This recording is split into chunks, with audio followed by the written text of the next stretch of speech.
안녕하세요. 김호준입니다. 헬스부는 어제 세월호 인양을 오는 4월 16일까지는 완료하겠다고 발표했습니다. 침몰 이후 무려 3년 만입니다. 그 사이 세월호 선체에는 140여 개의 구멍이 뚫렸습니다. 1m가 넘는 큰 구멍도 여러 개죠.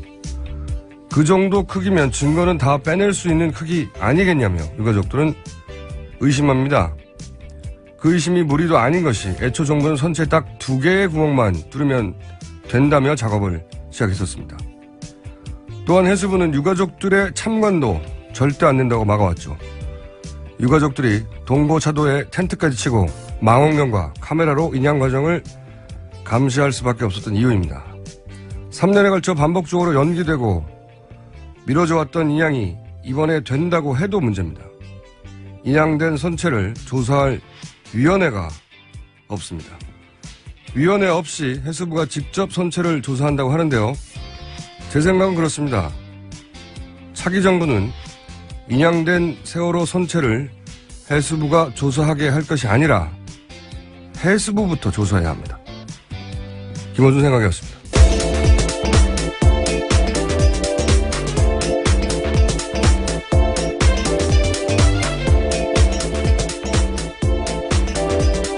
시사인의 김은지입니다. 네. 저희가 계속해서 이제 박 전 대통령이 아프실 예정이라고 보도해 왔는데, 관련 뉴스가 어제 쏟아졌어요. 그죠? 네. 전해 주십시오. 출석을 하신다고 하는 것 같은데. 네, 검찰특별수사본부가 박근혜 전 대통령에게 다음 주 화요일인 21일 9시 반으로 서울중앙지검으로 출석하라고 소환 통보했습니다. 소환 통보를 했고, 여기 대해서 박 대통령 쪽도요, 적극적으로 협조해서 실체적 진실이 신속하게 규명될 수 있도록 돕겠다라고 밝혔습니다. 저는 안 아프실 예정으로 바뀌신 것 같아요. 안 아프신 예정으로. 건강을 회복하신 건가요? 그렇죠. 이게 이제 뭐 조사를 잘 받겠다, 성실히 협조하겠다, 이런 말을 했기 때문이 아니라, 뭐 언제나 안 그랬나요? 네. 그 말은 사실은 의미가 없고, 그렇게 말해놓고 항상 막판에 안 했으니까요. 제가 주목하는 거는 유영하 변호사의 자택 등장이에요. 제가 주목하는 이유는 뭐냐면, 유 변호사가 등장한 시점을 생각해 보시면, 검찰수석 국면 처음 맞이했을 때, 작년 11월에 처음 등장했잖아요. 그러면서 이제 여성의 사생활이라고 하는 뜬금없는 키워드를 꺼내서 공전의 히트를 쳤죠. 근데 이분이 다른 변호사들하고는 다르게, 다른 변호사들은 박 전 대통령을 아예 만나지 못한 걸로 보이는데, 변호인단에도 불구하고, 유 변호사는 박 전 대통령과 특수관계란 말이죠. 이 검찰의 압수수색. 문고리 3인방과 인연이 깊다. 네. 라는, 이야기가 있고, 이혜원 의원이 그런 얘기를 했죠. 아주 오래됐고, 관계가 깊다. 그리고 2007년 이명박 박근혜, 당시 경선 때 BBK 문제. 터졌을 때, 미국에 수감돼 있던 김경준 씨를 만나러 간 게 바로 유 변호사였었고, 그리고 이제 공천도 받아서, 지난번 공천 때, 12년 공천 때는, 군포였던가요? 거기 출마했었죠. 네네. 네. 이번에는 떨어지셨죠? 경선에 떨어졌죠, 그 지역 유세만 당시 박근혜 전 대통령이 3번 이상 했을 정도로, 특별한, 각별히 챙겼던 관계란 말이죠. 그래서 이번 탄핵 국면에 문고리 3인방이 이제 청와대를 나간 이후로, 그 자리를 대체하는, 그러니까 박 전 대통령, 이 발음이 너무 어렵네요. 게이트키퍼? 메시지 전달자? 그런 역할을 했을 공산이 아주 높은 걸로 추정되는 인물이거든요. 근데 이제, 그래서 헌재 재판은 등장 안 했어요. 생각해보시면. 제일 첫 번째 신임을 받는 변호사인데도 불구하고, 언론에 직접 노출도 그 이유는 거의 없었고. 그러니까 뒤에서 그렇게 메시지 전달자, 게이트키퍼 역할을 했는데 등장했단 말이지, 이번에. 모든 언론이 주목하고 있는 자택에. 그러니까 꼭 만나서 논의할 중요한 사항이 있었다는 거 아니겠어요?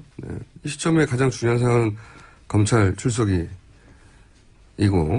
만약 예정대로 할 거였다면 굳이 그렇게 만났을 필요가 없었다. 작전이 변경됐다고 저는 봅니다. 네. 안 아프실 예정으로 바뀌는 것으로 저는 그런 시그널이다. 네. 안 그랬으면 직접 방문하지 않았을 것이다. 네, 유 변호사 지난해 말에 나왔던 보도 보면요. 박 대통령이 계속해서 자리 챙겨주고 싶어 했습니다. 국정원 그렇죠. 2차장이나 기조실장 자리에 계속 올렸는데 네. 최순실 씨가 커트했었죠. 그때 다른 사람이 결국 되고 네. 했었던 게 기억이 납니다. 그런 보도가 있었죠. 예. 근데 이제 커트할 사람도 없고, 그러니까 아마 가장 가까이 갈 수 있는 변호인단 측에서는, 변호인단이 아니라 다른 부분을 다 통틀어서 가장 가까이 갈 수 있는 메시지 전달자 역할을 했을 것 같은데, 서석구 변호사하고 김평우 변호사는 아웃됐잖아요. 네, 변호인단에 이름을 올리지 못했습니다. 그러니까 이제 기존 전략이, 기존 대응 전략이 잘못됐다라고 아마 변호인단 내에서 회의를 했던 것 같고, 그러면서 이제 기조를 정하고, 그 기조를 가지고 이제 만나러 간 거겠죠. 네. 안 아프셔야 될 것 같습니다. 이렇게. 네, 적극적으로 형사 정관들도 찾는다고 하는데요. 네. 생각보다 쉽게 찾아지지 않고요. 그리고 최재경 대검 중수부장에 있었던 최재경 전 청와대 민정수석에게도 합류 제안했는데 본인이 고사했다고 합니다. 참여하기 어렵죠. 왜냐하면 변호인단이 그동안 한 행태를 보면 같이 도매급으로 넘어갈 수도 있거든요. 근데 그런 기조를 바꾼 것 같고요. 그러니까 이제 아마 어제 소석구 변호사, 김평호 변호사가 그 묻어쓰고 찾아가셨잖아요. 그때 거절당한 게. 네네, 그제. 예. 예, 미리 전화를 안 해서가 아니라, 예. 본인이 아마 아웃됐다는 이야기를 듣고. 어필을 하러 간 건가요? 예. 어필이라기보다는 모르죠. 그동안 자신이 왜 그렇게 했을 수밖에 없는지 설명을 갔든지 그랬을 텐데, 듣기 싫다! 이렇게가 아니었겠는가. 굳이 거기까지 왔는데 안 만날 이유는 없잖아요. 예. 자, 하여 저는 안 아프실 예정으로, 건강을 회복하시는 예정으로 기운이 바뀌었다, 이제는. 그럼 21일 출석할 가능성이 높아졌다고 보시는 거죠? 아주 높아졌다고 예. 봅니다. 그냥 이 기사만 나왔으면 저는 여전히 아프실 예정으로 봤을 텐데, 유영아 변호사의 자택 방문은, 시그널이 완전히 바뀐 거다. 이건 굳이 가야 될 필요가 있었거든요. 네, 모든 언론이 봐도. 그래서 안 아프실 예정으로 이제. 이게 다 이제 아프실 예정일 수 있었는데, 친박 의원들이 첫날부터 밑밥을 뿌리잖아요. 몸이 안 좋으신 것 같다고. 그래서 저희도 아프실 예정인 것 같다고 마중 밑밥을 뿌렸지 않습니까? 예. 여기 밑밥론 1장 1절에 써 있거든요. 밑밥에는 밑밥으로 상대하라. 네. 자, 그러니까 제가 결국은 박 전 대통령의 오늘 반음 사는 날이거든요. 목요일 아침. 건강 회복에 큰 기여를 한 사람으로 저는 기록을 원합니다. 건강하셔야죠. 예, 조사받는 게 쉽지 않거든요. 자, 그래서 다음 화요일에 안 아프실 예정으로 저는 바꿉니다. 자, 다음 뉴스 전해주십시오. 네, 청와대가 지난해 9월 이후부터요, 문서 파쇄기 26대 샀다라는 JTBC 보도가 있습니다. 최순실 씨 사건이 불거진 이후부터 집중적으로 이루어졌다는데요. 지난해 9월 27일에 2대를 구매 요청했는데 그때가 언제냐면 미르 K스포츠 재단에 최순실 씨가 인사 개입했다라는 보도가 나온 지 일주일 뒤입니다. 네, 거의 첫 보도죠. 이게 되게 재밌어요. 26대를 그때 보도 나온 다음에 2대를 사고 JTBC 태블릿 PC 보도 다음 날에 또 사잖아요. 몇 대를 샀다고요? 6대 추가 요청합니다. 네, 그리고 최순실 구속된 직후에 또 몇 대? 6대를 사고요. 네. 특검 수사 진행되면서 몇 대? 6대를 또 삽니다. 청와대 특검 압수수색 전날도 6대. 6대. 이렇게. 예. 그래서 총 26대. 얼마나 많았으면은 이렇게 파쇄기를 9월 이후 요런 특정 시점 때만 계속 샀다는 거죠. 네.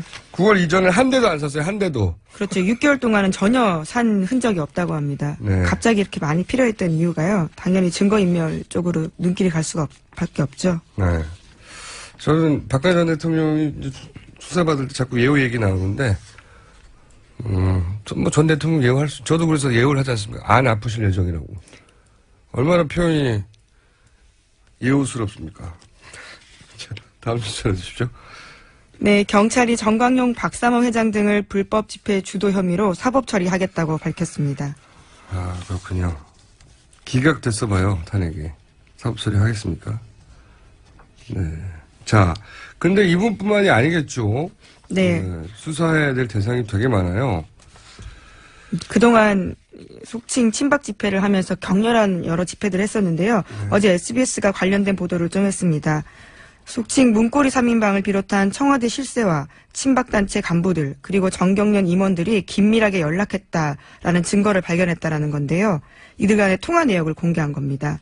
박영수 특검집 앞에서 사진에 불질렀던 반액 방김 대표 있거든요.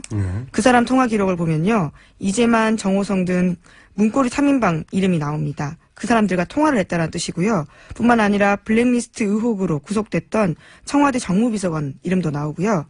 또 허현준 행정관과는 계속해서 통화했다라고 합니다.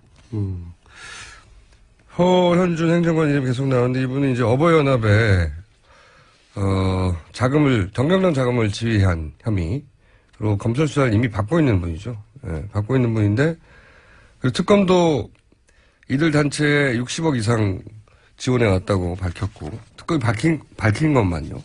정경련 이해 단체에서 이해 곳에서 돈이 얼마나 갔는지는 특검도 아직은 밝히지 못했거나 혹은 밝힐 시간이 없었거나 그래서 듣고 이게 이제 이분뿐만이 아니죠. 네, 그렇습니다.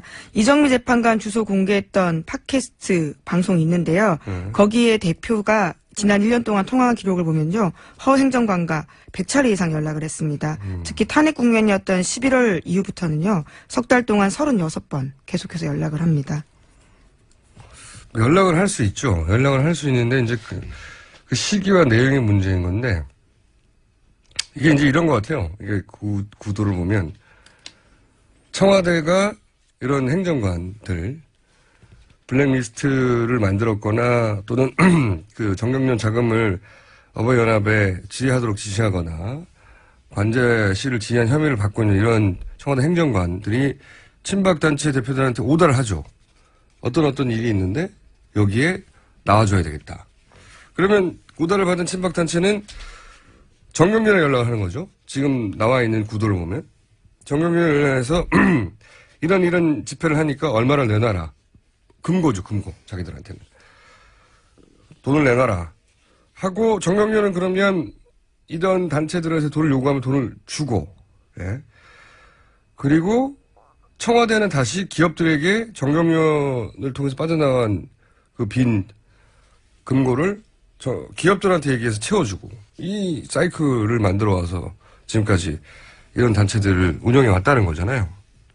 보면 그런 게 보여지는 거죠. 이런 통화 관계 속에서. 네, 또 일정 통화를 계속 주고받았던 일정들을 보면요. 항상 그런 행사들과 맞물려 있습니다. 탄핵 반대 집회, 인터넷 방송, 생중계 중. 순서가 아마 이런 행정관으로부터 먼저 전화가 왔고 우선 일정을요. 예. 예.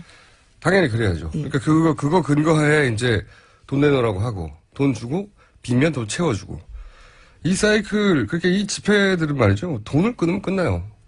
이 사이클은 돈을 딱 끊으면 이념이 아니라 사실 이권에 따라 움직이기 때문에 돈을 딱 끊으면 이 사이클은 끊어진다. 그리고 이걸 행정관 혼자 할 수 있었겠어요? 이게 이제 그 재벌들이 60억 이상 지원했다 밝혀진 것만 해도 그런데 이 돈을 어떻게 행정관 혼자서 재벌들한테 전화해서 몇십억씩 내놓으라고 합니까? 그러니까 훨씬 더 위에서 명령이 내려온 거거든요. 이거 수사 대상이에요, 사실. 그 친박 집회 누가 하라고 했고 누가 그 돈을 주라고 했고 행정관 하나로 끝날 일이 아니죠. 네. 앞으로 그것도 검찰의 수사 대상입니다. 수사 대상이라고 봐야죠. 예. 허 행정관 같은 경우에는 박 대통령 탄핵이 인용되던 날요. 자신의 페이스북에다가 신에게는 아직도 12척의 배가 있습니다. 라는 이순신 장군의 말을 인용해서 올리기도 했거든요. 아직도 무슨 행동을 하는지에 대해서는. 배는 12척 있을 수 있죠. 네. 본인이 이순신이 아닐 뿐입니다. 자, 다음 뉴스는요. 네, 대선 날짜가 5월 9일 화요일로 확정됐습니다. 황교안 대통령 권한대행이 어제 임시국무회의를 다시 소집해서 대선 날짜를 확정한 건데요. 그리고 자신은 대선에 나가지 않겠다라고 밝혔습니다. 야권에서는 아쉬워하겠어요. 네. 야권에서는 오히려 안타까워한다는 이야기가 들려요. 심상정 대표는 아예 이 방송 나오셔서 그런 취지 이야기를 하셨던 걸로 아는데요. 나는 좋아한다고. 아니, 이분이 이제 보수 중에서 지지율도 높긴 하지만, 확장성의 관점에서 이제, 나쁜, 뭐라고 그러죠? 좀 단어가 생각 안 나요, 지금 오늘 아침은. 멍한 날이라, 나와서는 안 된다고 하는, 거부감도 가장 높은 분 중에 한 분이었기 때문에. 네, 비호감도. 예. 네. 그래서, 이 표가 어디로 갈까요? 어디로 갈 거라고 보십니까? 아무래도 보수 쪽으로 우선 가지 않을까 싶은데요. 꼭 그렇지가 않아요. 이게 표가 참 묘한 게, 예를 들어서 한 15% 정도를 유지하던 황권한 대행의 표가 예를 들면 지금 그 바로 뒤에 있는 홍준표 도지사한테 다 갈 것 같잖아요. 그래서 홍준표 도지사가 지금 3% 이런 수준인데 갑자기 18%가 될 것 같죠. 절대 그렇지가 않습니다. 표라는 게. 이 표는 예를 들면 절대 안 갈 것 같은 정반대에 있는 것 같은 문재인 전 대표한테도 가고요. 안희정 도지사한테도 가고 이재명 가장 반대편에 서 있을 것 같은 이재명 골고루 흩어져요. 안철수 대표한테도 가고요. 유승민 전 대표한테도 가고요. 다 가요. 그래서 아마도 모든 후보들이 적게는 1%에서 많게는 한 3% 정도씩 아직 여론조사 나오지는 않았지만 상승할 것이고 물론 홍준표 도지사가 좀 더 많이 받겠죠. 다른 후보들이 2% 정도 받으면 홍준표 도지사는 한 3%, 4%.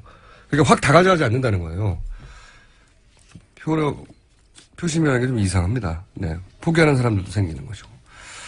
그래서 갑자기 황권한 대행을 한 번에 대체하는 한 15%짜리 보수 후보가 탁 등장하기는 어렵습니다. 네. 시간이 지나면 또 어떻게 될지 모르지만. 네, 지금 당장 김황식 전 총리 이름도 오르내리고 있습니다. 정치권에서는요. 네, 오늘 오후에 여론조사 나올 테니까 한번 보죠. 예. 하지만 한 번에 다 받아가지 못한다. 자, 다음 뉴스는요?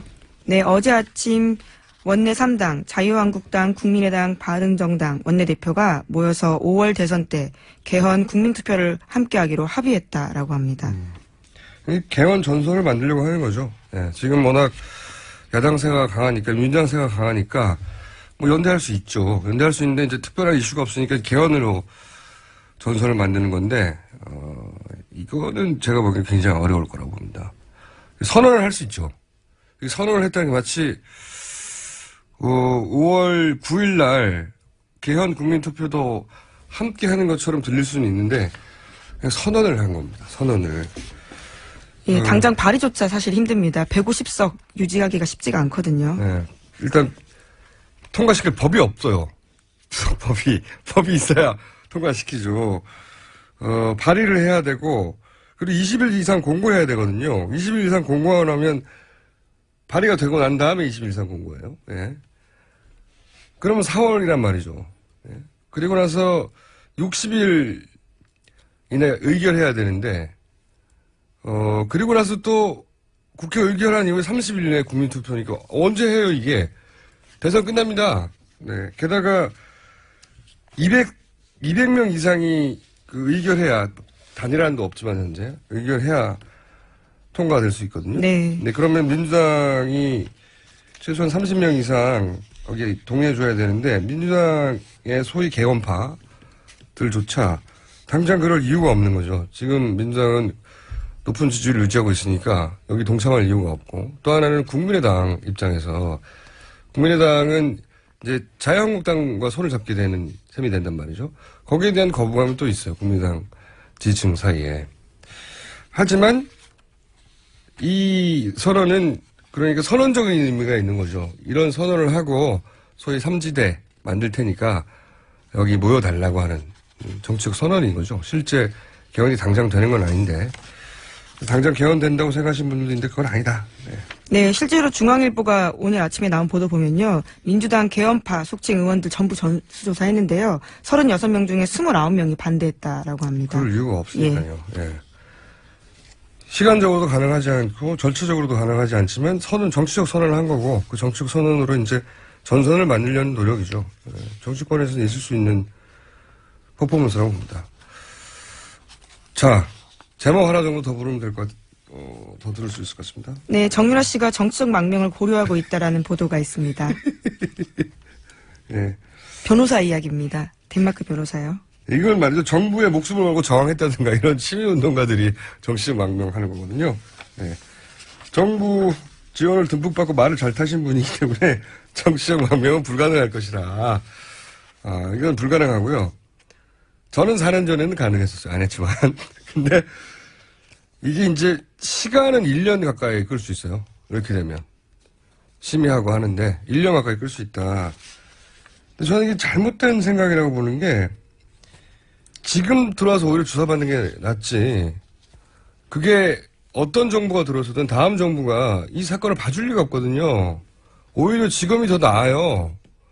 저는 이건 이 변호사가 오랫동안 수임료를 받으려고 하는 구상일 수도 있어요. 실제 정균환 씨는 판단을 잘해야 돼요.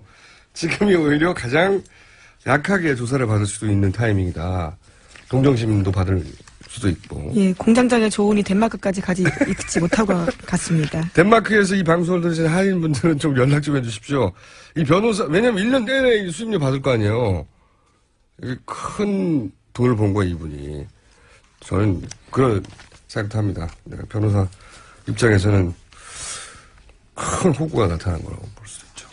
자, 여기까지 하겠습니다. 시사인의 김은지였습니다. 감사합니다. 자, 내부자 둘입니다. 네. 다 아시죠? 네. 바른정당의 김성태 사무총장님 나오셨습니다. 예, 안녕하세요. 김성태입니다. 아직도 사무총장이신가요? 얼마 하지 않을 것 같아요. 아니, 지도부가 다 사퇴하는 분위기라서. 그러니까 다음에, 지도체제, 예. 비상대책위원회나 어떤 기구가 만들어지면은, 저도 던지고. 던질 계획. 평의원으로 다시. 자. 더불어민주당에 아무런 직책은 없지만 가장 잘 나가는 안민석 의원 나오셨습니다. 네, 안민석 의원입니다. 예. 눈빛이 오늘 초롱초롱 하시는 걸 보니까 뭔가 수류탄 같은 거 들고 오신 것 같은데요? 제가 이번에 네. 들고 오셨구나. 독일에서 예. 그 독일 동포 한 분 어르신을 만났어요. 그분이 80년대부터 최순실을 이제 도왔던 분인데 예. 이 어른께 제가 이렇게 물어봅니다. 어르신이 어떻게 해서 최순실을 알게 됐습니까? 예. 이분 말씀이 임모라는 박사가 나에게 전화가 와서 임모 박사가 삼성 장군의 딸이 삼성도 별 3개짜리 예. 장군의 딸이 독일 가니까 독일 가니? 잘 좀 도와줘라. 처음에는 최순실 씨가 본인을 삼성 장군을 딸로 소개했군요. 예. 그랬던 모양이에요. 아니, 임 박사라는 분이 독일의 그 어르신에게, 네. 예.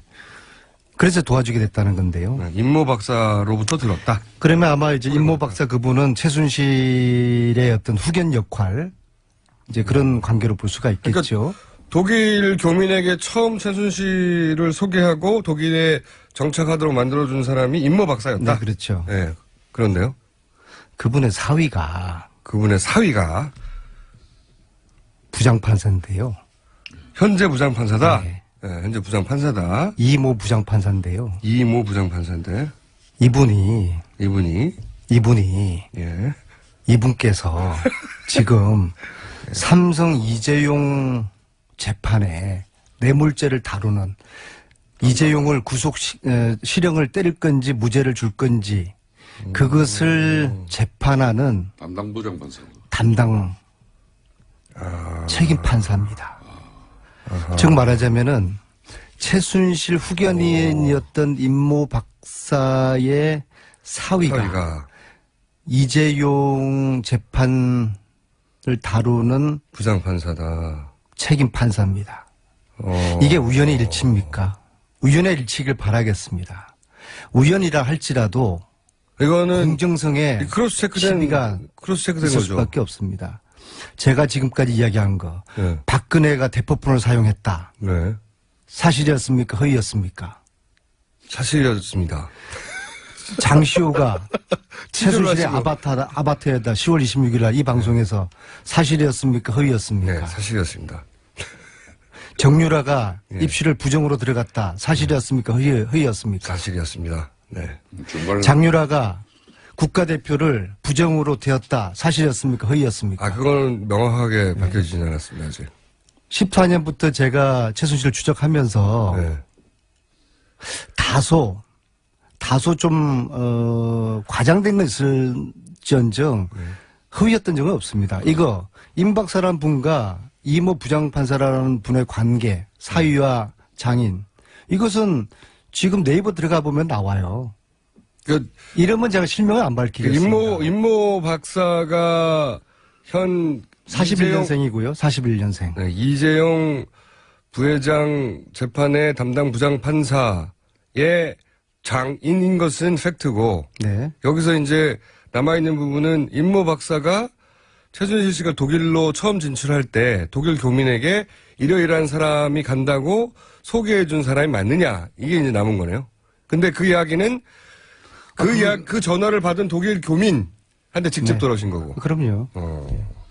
대체로 맞네요. 안민석 의원이 지난 3년 동안 자기 사비를 거의 뭐 다 써가면서 이 최순실 일가들의 국정농단을 이렇게 조사하고 또 많은 정보를 수집하는 과정에 특히 독일은 저도 한번 다른 일로 같이 갔었는데 네.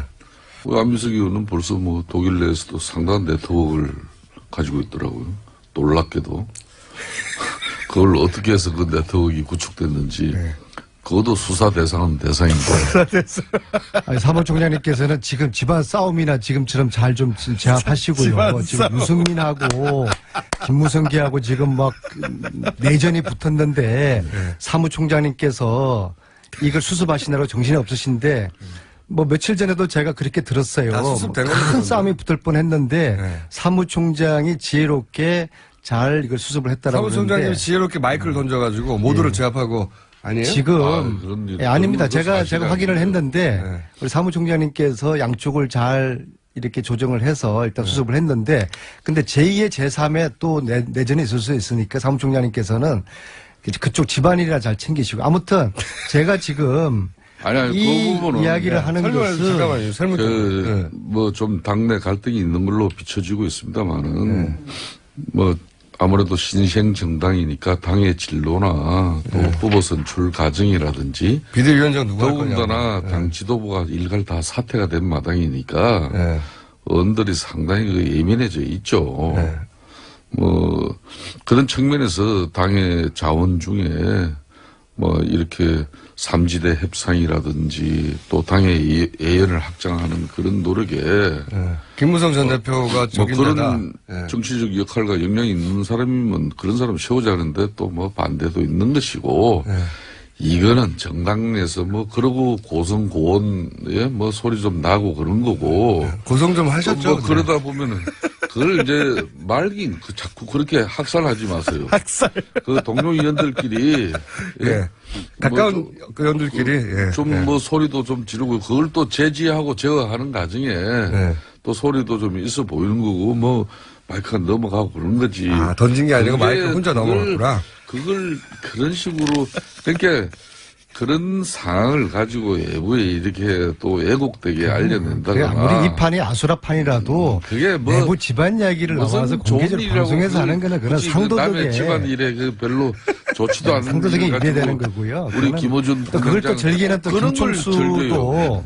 그건 상당히 지금 뭔가 지금 이성을 잃었어요. 네. 이성을 찾으시고. 아무튼 죄송하지만 아니, 이게 지금 중요한 게 아니라 제가 이 죄송하지만 아침에 재밌긴 합니다. 이 아침에 제가 그런 재미 즐기시려면은 이 방송 이재용 재판 공정성에 대한 지금 아, 이건 의구심을 폭탄인데요? 제기를 하는 거니까. 물론 사회라고 해서 반드시 그 영향을 과거에 예를 들어서 절대로 장인과의 관계가 이 재판에 영향을 미칠 거라는 것도 분명히 그 예단이죠. 저는 네, 절대로 예단이긴 한데 결코 법원에서 좀 놀랍긴 합니다. 그 임모 박사의 사위가 이재용의 재판의 책임 판사로 배정된 것은 결코 단언코 의도적이지는 않을 거라고 봅니다. 네. 어떻게 이거를 이렇게 의도를 했겠어요? 아무리 삼성의 힘이 크더라도 어떻게 이 판사 배정조차도 삼성이 의도해서 기획해서 이런 어마어마한 무시무시한 일을 했겠어요. 절대로 그렇지 않다고 저는 믿습니다. 않다고 믿습니다만은. 네. 그러나 네. 공정성에서는 네. 시비가 있게 되는 거죠. 이거 굉장히 큰 의견이긴 하네요. 이건 상상도 못했는데 왜냐하면은 서류상으로는 드러나지 않는 거군요. 절대로. 서류상으로 임모 박사가 최순실 독일 정착을 위하여 최초로 도와준 그 교민에게 전화했던 양반이다 하는 게 서류상에 드러날 리가 있나요? 이 게이트 국면에 네. 순간순간에 저에게 영감을 주는 애들이 있어요. 세월호 애들입니다. 이거 역시도 네. 정말 이런 사실을 제가 어떻게 확인하겠어요? 제가 독일을 가서 그런 어른을 만났고 우연히 그 얘기를 듣게 됐고 또 어떻게 제가 지난주 금요일 날 이재용 1차 심리가 불공정했다는 보도를 우연히 보게 됐어요. 예. 그 보도에 나타난 부장판사 이름이 1심 지난주 금요일 했잖아요. 지난주 금요일 날 이재용 부회장의 공판이 이미 시작됐어요. 네, 그렇죠. 시작됐는데 그 1심에서 말들이 좀 있었죠. 그렇죠. 네. 그래서 기사에 보니까 부장판사 이름이 이모 판사인데 네. 나 들었던 이름인데? 그래서 그 확인을 해보니까 임모 박사의 사위 그 이름하고 일치하더라고요. 그 우연히 알아요. 그럼요.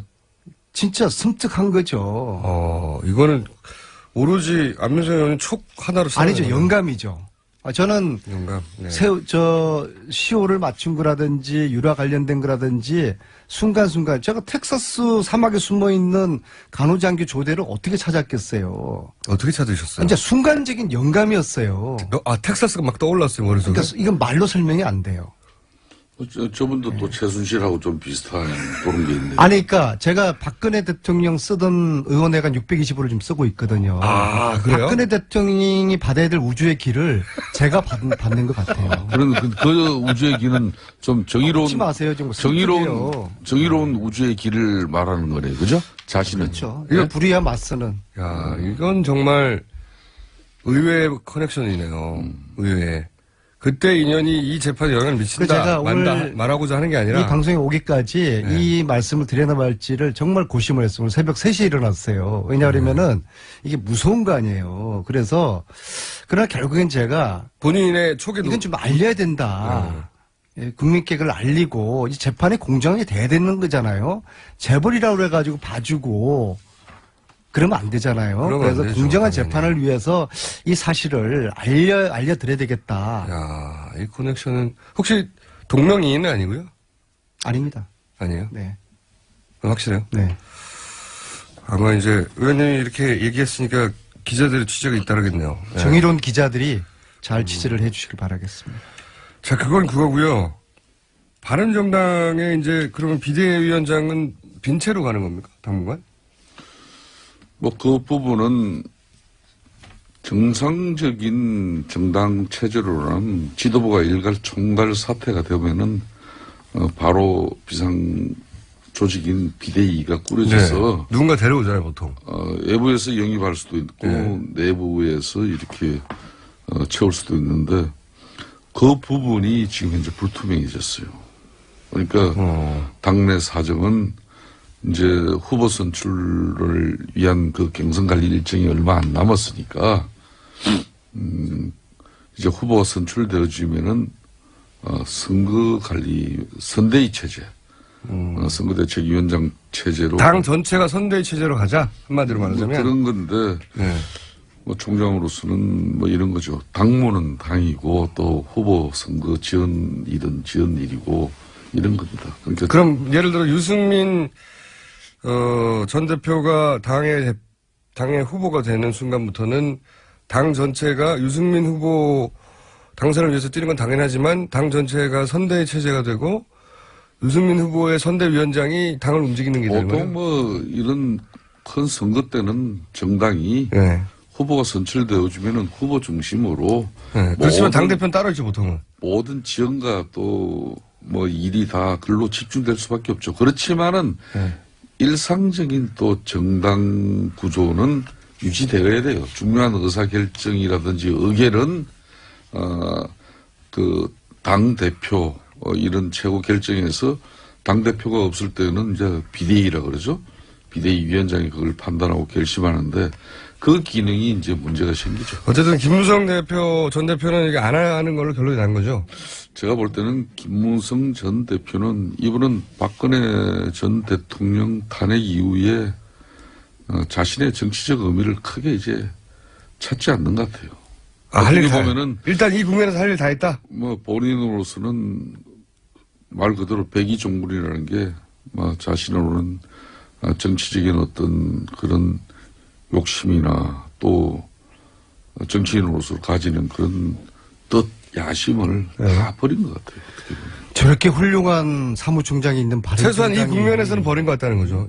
그러니까 이 대선 의원들 국면에서는. 중에는 사실상 새누리당에서 이렇게 바른정당으로 탈당할 때는 거의 뭐 3분의 2 넘는 많은 의원들이 거의 한 70, 80% 해도 과언은 아니죠.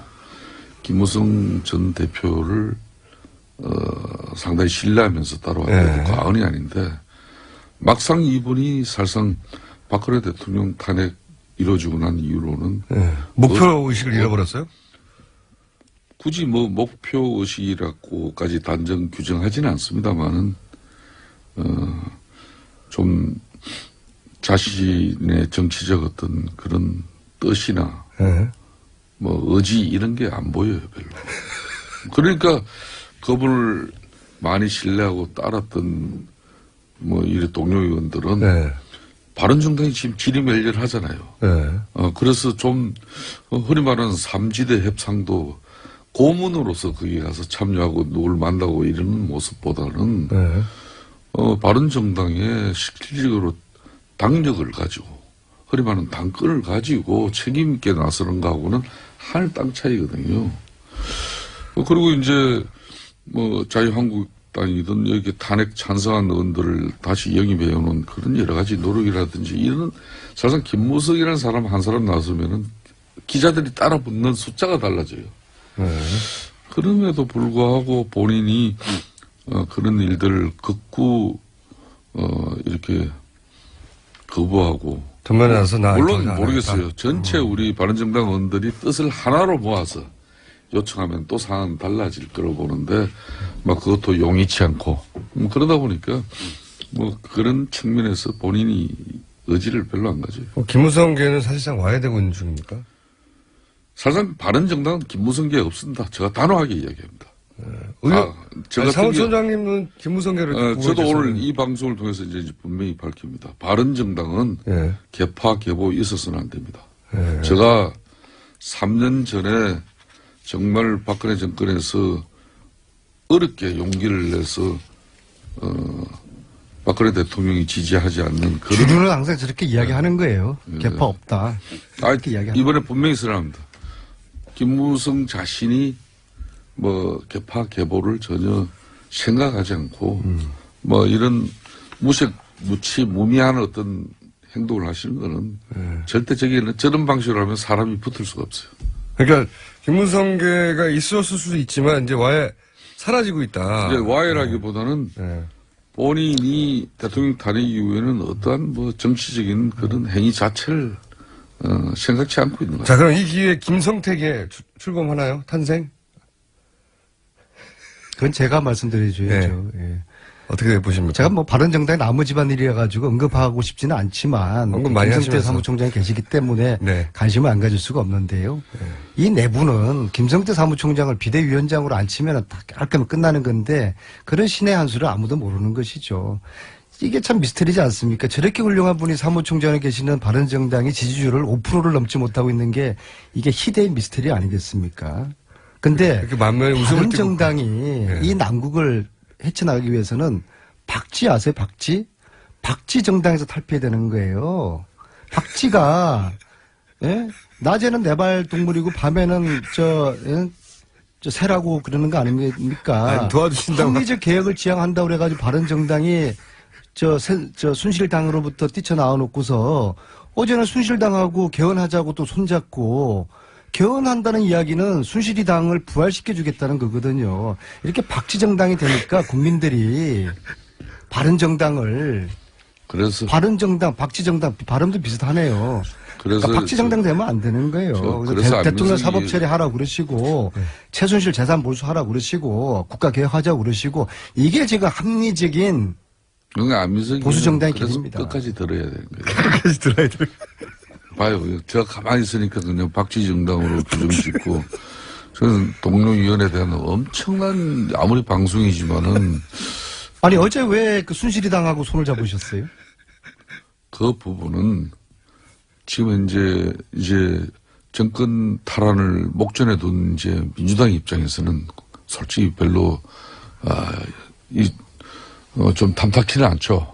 왜 그런가 하면은 뭐 국민의당, 바른정당, 자유한국당 이렇게 해서 한 150석이 넘게 개헌 발의를 할 수 있기 때문에. 발의까지 할 수 있죠. 예. 그러면은 사실상 200석이면은 이제 되는 겁니다. 요건이 갖춰지는 건데 그런 측면에서 우선 문재인, 안철수 두 후보가 공식적으로 이걸 반대하는 입장을 표명하고 있기 때문에 사실상 개헌 실행 가능성은 거의 사라지고 있다고 보도 저는 간이 그렇죠. 아니라고 봅니다.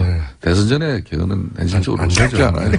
그건 불가능하죠. 그런데 그런데 왜 순실이 당하고 아무리 개헌이 개헌을 하자고 뭐 그러셨어요. 재적 3분의 2 이상의 찬성을 필요로 한다고 하지만은 저 개인적으로도 자유한국당을 좀 뭐 이 대선 과정에서 지금 자유한국당 내에서도 좀 이런 순실이 세력을 좀 지원했던 그런 허리 마르는 인사들과 뭔가 순실이 당으로 결배를 최순실이 하고자 순실이 세력이 아니라 순실이 당으로 그냥 표현한 사석에 사시던 그런 노력을 표현을. 하고 있는데 네. 그렇게 되면 웬만큼 정리가 돼요. 예. 그럼 그 정리된 세력들과 이 개헌 추동 세력으로 우리가 연대를 해도 되는데 뭐 사실상 자유한국당에는 지금 이 사람 저 사람 다 있잖아요. 그러니까 그 지적을 하는 건데. 아니 근데 지금은 개헌이 아니라 개혁이 방점인데요. 지금 보세요. 이 스튜디오에도 한 10분 정도가 있는데 개헌이 대통령 중심대도 되고 의원 내각제일 수도 있고 의원 집중부일 수도 있는데 사람들마다 다 틀려요. 국회의원 300만 명마다 다 틀려요. 이것을 2달 후에 개헌이 가능합니까? 다 틀린데, 그러니까 저는 뭐 전선을 만드는 슈퍼맨도 하지 못할 일을 지금 하자고 나서는 것은 결국엔 다른 노림수가 있는 것이고 오해의 여지가 있을 수밖에 없는 것이 정말 말하자면은 이제 안 될 것 같으니까 정권을 이제 못 잡을 것 같으니까 나눠 먹고 보자는 이제 그런 거예요. 그런 아주 불순한 의도가 있죠.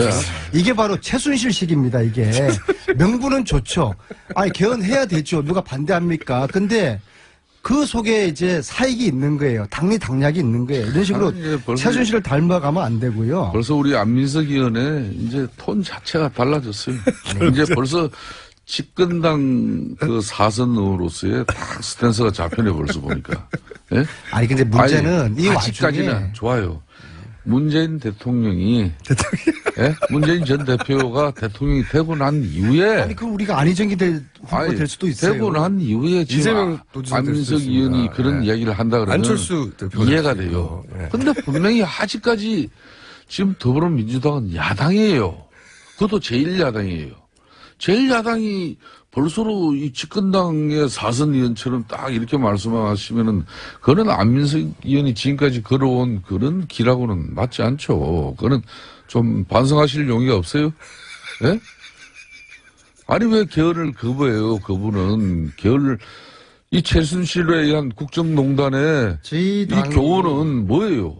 저항적 대통령 이 권력을 갖다 이제 분산시켜서 87년 낡은 군더더기 옷을 입고 뭐 이 대통령 한 사람이 그냥 최순실 같은 이런 사람들에게 놀아나는 거 이걸 아니 개헌을 하지 말자고 법법을 개정해서 했으니까 고치자는데 그걸 반대하면 어떡해요? 최순실식으로 풀지 말자는 겁니다. 내년 지방선거 때 그때 개헌을 하면 되는 것이고요. 개헌을 찬성하긴 찬성한데 그리고 어제 그 시점이 뭡니까? 개헌은 찬성하죠. 근데 시점이 문제인데 어제 시점이 한교안이가 불출마 또 하지 않습니까? 이제 보수 쪽에서는 반기문도 이렇죠.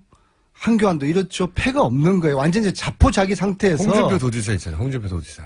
뭐 그분 되면 저희들은 뭐 속으로 땡큐죠. 근데 그러니까. 지금 자포자기 상태에서 되지도 않은 일을 이렇게 툭 던져가지고 이게 국민들은 안중에 없는 거죠. 국민들도 5천만이 개헌의 방식에 대해서 다 틀려요. 이걸 어떻게 올 9일 날 이거 개헌 투표를 합니까? 이야기만 해봅시다. 그래도 명색이 일국의 대통령이 탄핵된 이 시점에 한국을 개조해내지 않으면은 또 다음에 어려워요. 역대 대통령들이 선거 전에 개헌 약속 다 철저하게 국민들 앞에 강하게 공약하고 약속해놓고 막상 대통령 당선되고 난 이후에 이 제왕적 대통령제 이 한의와 기쁨, 예? 이런 엄청난 힘을 가지고 누가 개헌한 사람 봤습니까? 다 개헌을 다 어떻게 하든 물거품으로 만들었잖아요. 심지어 DJP 연합 같은 경우도 이거는 내각제 하겠다고 손잡고 선거 치른 거예요. 근데 그 내각제 하겠다고 손잡고 치른 대통령이 당선되니까 DJP 내각제 그냥 물거품 됐잖아요. 그게 한국 정치 현실인데 우리 저 안민석 의원께서는 저런 분이 또 대통령 되면 저는 약속 지킬 거라고 보지만은 예? 이 뻔히 제가 박지정당이라고 질르니까는 막 이성을 잃으신 것 같아요. 말씀하시는데. 그러니까 본인이 사선 의원으로 이 정치 너무 잘하면서 개헌 논의가 시작이 됐잖아요. 내 손에 이제 장을 뜸이 들이고 지니까. 시간이 필요한 아니, 것이죠. 근데 이거는 문재인 전 마치 대표는- 남녀가 이제 막 만나가지고 아니 손도 안 잡고 뭐 한번 마음도 안 맞추고서 그냥 결혼 날짜부터 잡으면 안 되죠. 어떻게 내용도 없이 개헌 날짜부터 투표 날짜부터 5월 9일 하자고 에이, 질러버립니까? 우리 아니, 이건 시정 잡혀도 이런 식으로는 하지 않죠. 국회에서 여야 4당 간에 최순실을 너무 최순실한테 배웠어요. 국회에서 명분은 그럴듯하죠. 국민은 안중에 없고. 국회 4당 간에 그동안 아무리 자꾸자기라도 개헌 협상에 의해서 거의 얼추 합의가 됐잖아요. 그냥 이번에 이 개헌 논의는 이미 18대 국회 때부터 마음을 비우세요. 12년 전부터 18대, 19대, 20대까지 들어서 김성태, 안민석 의원님. 벌써 시간이 그렇게 됐어요. 역사에 남을 특검이죠. 네. 향후 아마 모든 특검의 교과서가 될 최순실 특검팀에서 특별수사관을 지낸 이정원 변호사 모셨습니다. 안녕하십니까? 네, 안녕하십니까? 네. 특검 끝나고 나서 주변에서 수고했다는 말 많이 들으셨죠? 그렇습니다. 근데 이 부분 반드시 짚고 좀 넘어가고 싶어요. 공장장님이 특검을 특검하라 네. 했던 발언, 여기에 대해서 입장을 좀 밝혀주셔야 될 것 같은데요. 저 기억이 나지 않습니다. 이런 얘기를 제가 듣긴 초반에 들었어요. 어떤 걸 들었냐면, 이거는 이제 전현직 검찰에 계신 분들 중에 박영수 특검의 임명을 보고 이분이 과연 결기 있게 하겠느냐. 네네.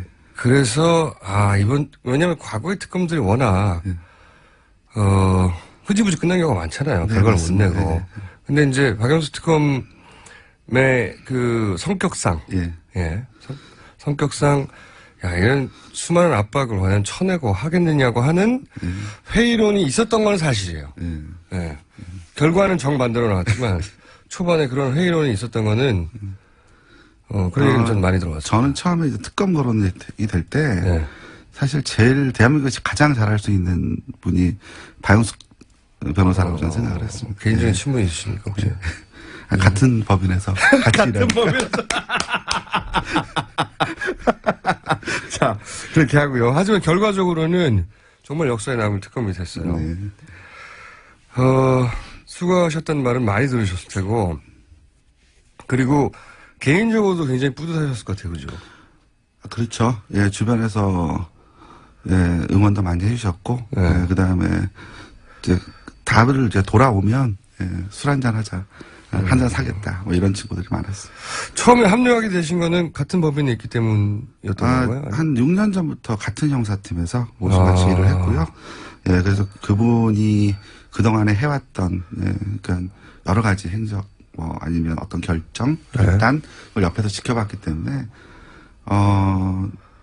이분이 분명히 잘할 것이다. 라고 저는 생각을 했어요. 같은 법인에 계시기 때문에. 특히, 특검과 뗄래 뗄 수 이게 직접적으로 상관이 없는 것 같은데 뗄래뗄 수 없었을 아마 헌재 판결. 네네. 그것도 그 긴장된 마음을 보셨죠, 당연히. 일반 국민들보다 훨씬 더 긴장된 뭐 마음으로 당연한 결정 인용이 될 거라고 당연히 생각을 했지만 했지만 그래도 혹시 내심으로는 그리고 그 걱정했던 것 당일날 그 주문 초반에 읽어 내려갈 때 예. 쫄리셨죠.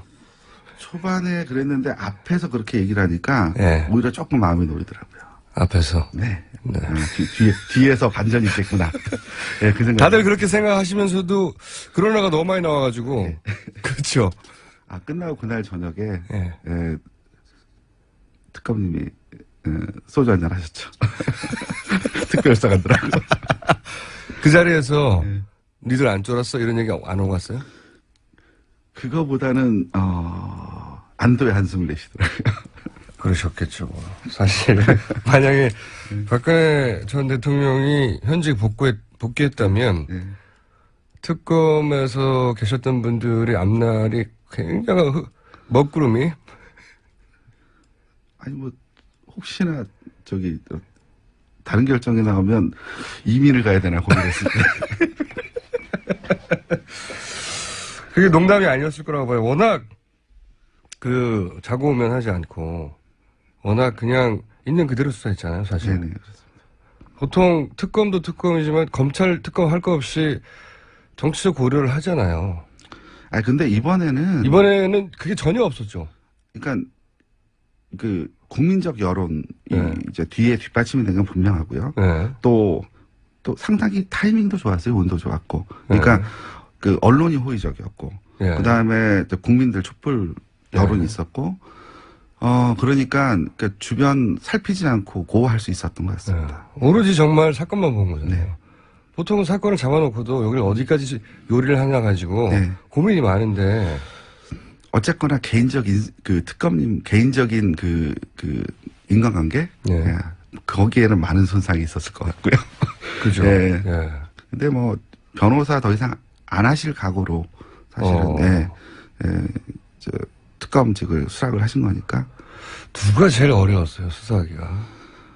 아무래도 제일 어려운 건 최순실이 아니었나 싶습니다. 그래요? 예.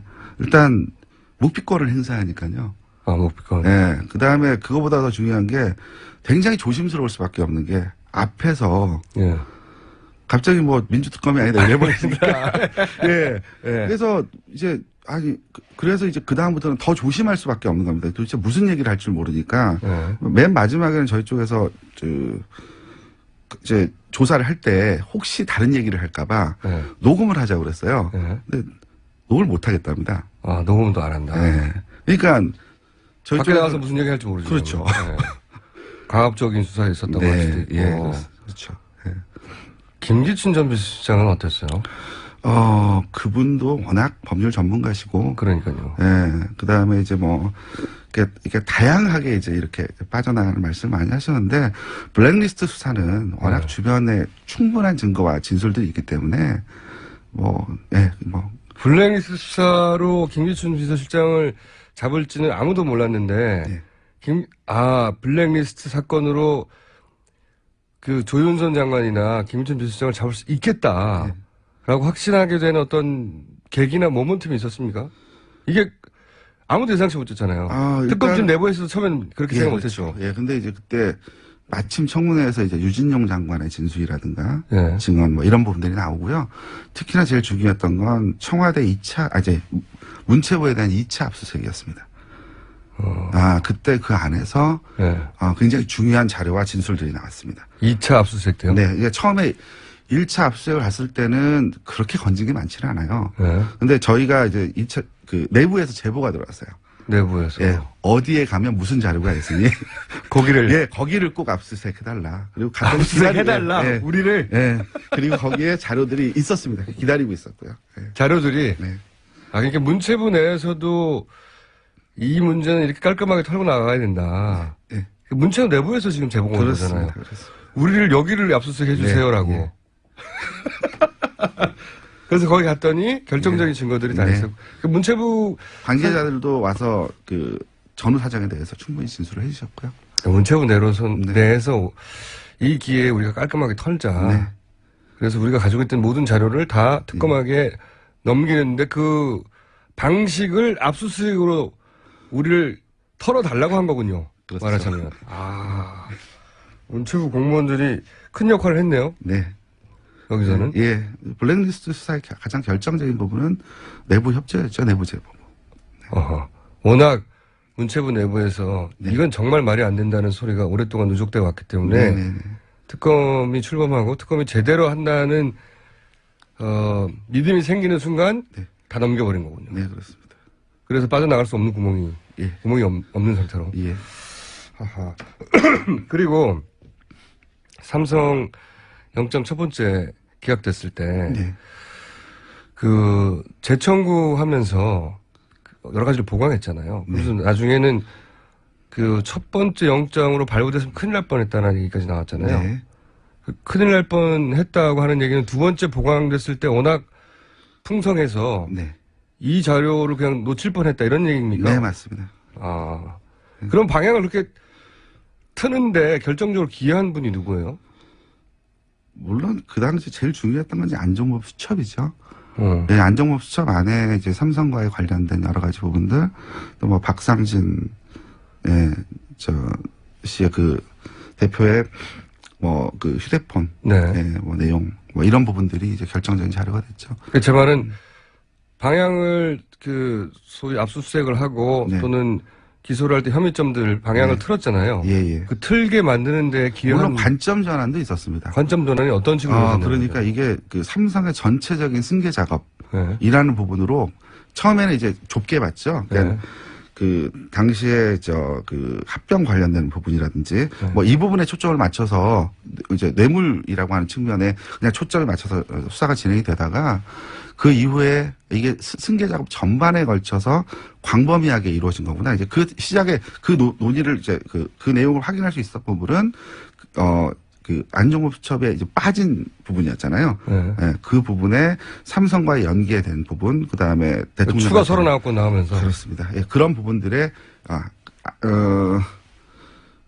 그러니까 태블릿 PC가 나온 이후, 그러니까 그 태블릿 PC 이후에 최순실과 연관성 뭐 이런 부분들이 이제 언론에 집중적으로 보도되기 시작한 이후에 안종범 수첩은 본인이 사임하기 직전까지도 작성이 돼요. 직전까지. 예, 그 바로 직전까지도 삼성과의 여러 가지 이야기들이 수첩에 적혀 있습니다. 직전까지도 네. 청와대를 나가기 직전까지. 네, 그 이제 혹시 수습을 방송에- 해야 되니까. 이때까지 방송에 나오지 않았던 새로운 내용 같은 거 있나요? 아니, 하나 제가- 정도 던지고 가주셔야지. 여기까지 오셨는데. 근데 제가 좀 조심스러운 게요. 네. 예, 이게 자칫하면 피해 사실이 되기 때문에 구체적인 그 말씀을 드리면 이게 나중에 공소유지라든가 또 지금 현재 검찰이 또 수사하고 있지 않습니까? 피의 사실. 예, 여기에 대해서 또 혹시 또 방해가 될 수가 있기 때문에. 그러면 그러니까 피의 사실은 아닌데 네.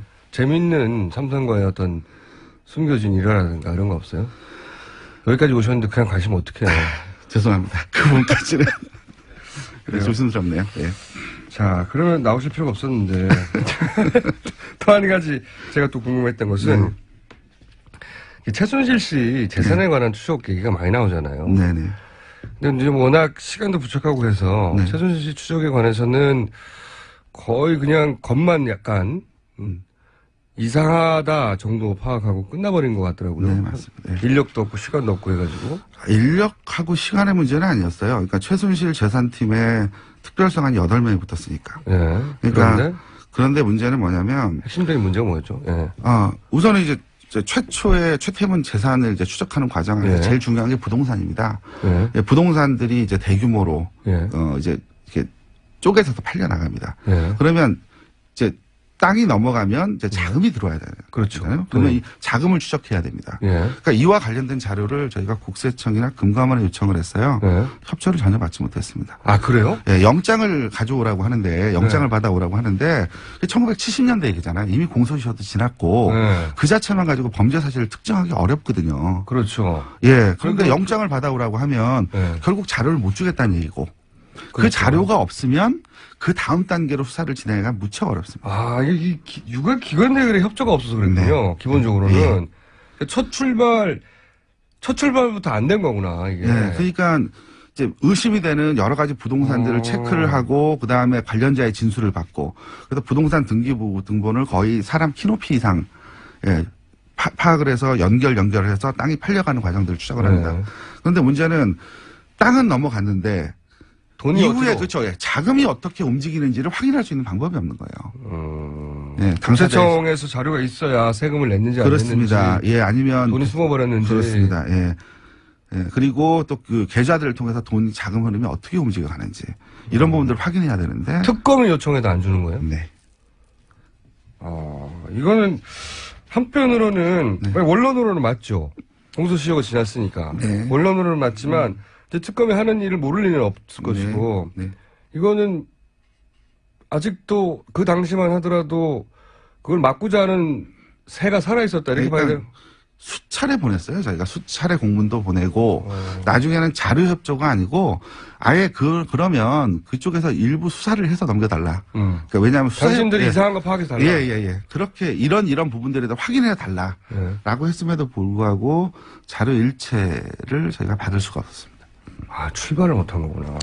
그러면 실제 이 조사를 막는 세력이 있다고들 판단하셨어요? 근데 음모를 너무 좋아하셔서 저희가 그렇게까지 말씀드리기 좀 곤란하고요. 분명한 건 그 관련 기관으로부터 저희가 충분한 도움을 받지 못했다. 네.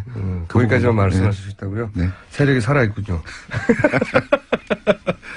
왜냐면은 목적도 분명하고 네네. 의미도 분명하고 네. 그다음에 특검이라고 하는 네네. 특별히 이 건을 수사하고 있는 기관에서 네. 협조 요청을 하는데 네. 협조를 하는 게 보통은 뭐 개인정보 위반, 뭐 개인정보 관련 부분이기 때문에 공개할 수 없다. 넘겨줄 수 없다 그런 거죠. 야 금강원도 마찬가지였고요. 예. 새가 살아 있었군요 아직도.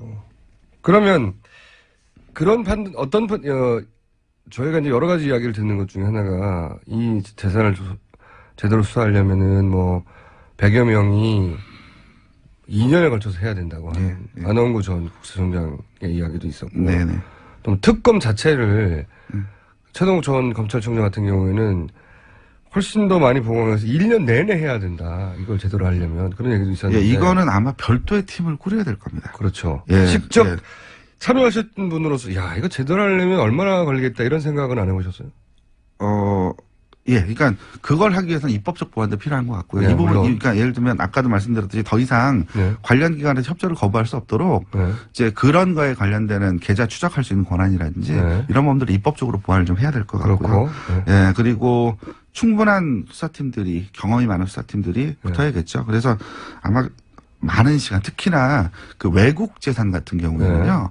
그 해외 재산 도피 같은 경우에는 그건 또 굉장히 전문적인 지식이 필요하기 때문에 예, 뭐 그런 것까지 추적을 한다고 하면 훨씬 더 인원도 보강돼야 되고 충분한 시간이 주어져야 될 지금 것 특검팀이 예를 들어서 한 2배 정도 늘려서 한 1년 정도는 해야 된다. 이게 과장이 아닌 거죠. 네, 그렇습니다. 직접 해보시니까 그런 거요? 네. 가장 아쉬웠던 이거 해야 되는데 시간도 안 되고 참 아쉽다는 부분이 어떤 거였어요? 일단 당시에 저희 쪽에 직접 오셔서 조사를 받으신 분이 한 분 계셨어요. 한 80대 되는 노신사였는데 자료를 갖고 오셨습니다. 뭐냐면 이전에 제가 정확히 성함 기억이 안 나는데 서울대 의대 학장이셨대요. 그분이 납북이 되셨는데 그분 유가족들이었습니다. 봉천동의 숫고개 일대에 8만 평인가요? 그 땅 자체가 원래 그 집안에서 내려왔던 상속자들이죠. 근데 갑자기 그 이름이 바뀝니다. 주인이 이름이 바뀌라고요? 주인이 바뀝니다. 본인들 땅이었는데 자기들 모르게. 그렇죠. 그러니까 당시에는 이랬던 것 같아요. 그러니까 당시에는 1970년대 이럴 때만 해도 큰 대기업이라고 할 만한 것들이 많지 않았기 때문에 그때 아마 재산을 축적하는 가장 중요한 수단은 땅을 그런 방식으로 뺏는 게 아니었나 싶습니다. 남의 땅을 그냥 명의를 변경. 네, 그러니까 예를 들면 뭐 납북된 인사라든가 이렇게 해서 뭔가 권리를 주장하기가 좀 어려운 상황에서. 그래서 그와 관련된 그에 대해서 조사가 그래서 이제 이에 대해서 소송을 제기했는데 당시에 그 땅이 누구 명의로 넘어갔냐면 보안사 직원 명의로 넘어갔고요. 보안사. 네, 그리고 땅이 쭉 팔려 나갑니다. 쪼개져서요. 예, 그리고 그거에 대해 소송을 제기했던 변호사가 보안사에 끌려가서 조사를 받았다는 진술서도 저희 확인을 했고요. 네, 그 다음에 결국은 강압에 의해서 소를 취한 것으로 보여집니다. 자기들 땅이었는데 예. 자기 선대로부터 가지고 있던 땅이 몇만 평이었는데 어느 날 갑자기 땅 주인이 바뀌었고 예. 그 땅 주인을 찾아가 봤더니 보안사가 가져갔고 예. 그래서 보안사한테 소를 제기했더니 보안사 보안사 직원이죠, 개인 직원. 개인 직원이 했을수록 네. 뭐 위에서 내려왔겠죠. 예. 그리고 그 땅 실제로 그럼 그 돈이 팔린 돈이 어디로 갔는지 모르겠네요.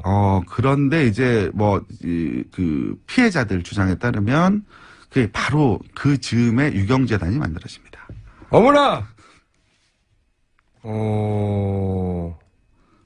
그런 식으로 유경재단의 자산이 축적되었다. 아니 뭐 그렇다는 의혹이 있죠. 의혹이 있다는 거죠. 네. 그런 의혹을 제기한 분이 있다는 거죠. 내 땅에 도대체 어떻게 됐지? 네.